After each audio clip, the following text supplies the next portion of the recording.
Hello guys! So ngayon ay ipapakita ko sa inyo ang laman ng aking personalized notebook. So una, meron siyang personal information, meron siyang daily planner, to-do list, at meron din siyang Carla ng English and Filipino. Itong ating comprehensive rapid literacy assessment. Ayan. So every time na nagkakaroon tayo ng assessment, so dito natin ilalagay. And meron din siyang PhilErie para sa mga intermediate. So, sa Filipino and English.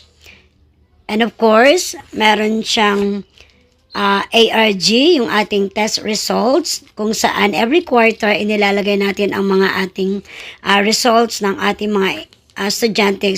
Ilan na ba ang not proficient, nearly proficient, and meron din siyang enrollment data. Meron din siyang MPS. So, yung mga results, yan ay first subjects. So, from first quarter to fourth quarter. And, meron din siyang reading proficiency level sa English and Filipino.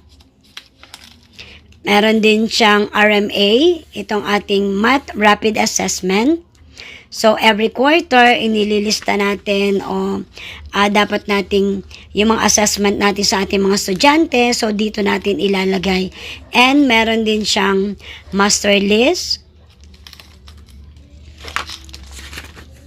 Ayan, meron din siyang alphabet knowledge para sa mga kinder.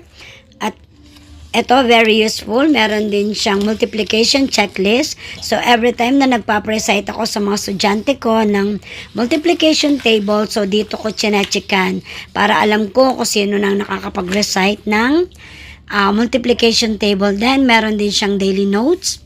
So, every time na may meeting, pwede natin dito ilagay. So, ayan. At marami siyang pages.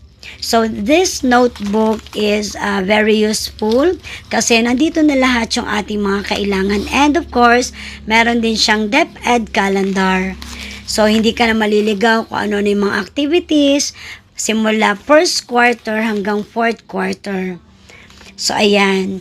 So, makikita nyo naman. So, napaka complete package nitong ating personalized notebook. So, sa mga gusto po mag-order, just PM me and pwede po kayong sendan. Okay, see you!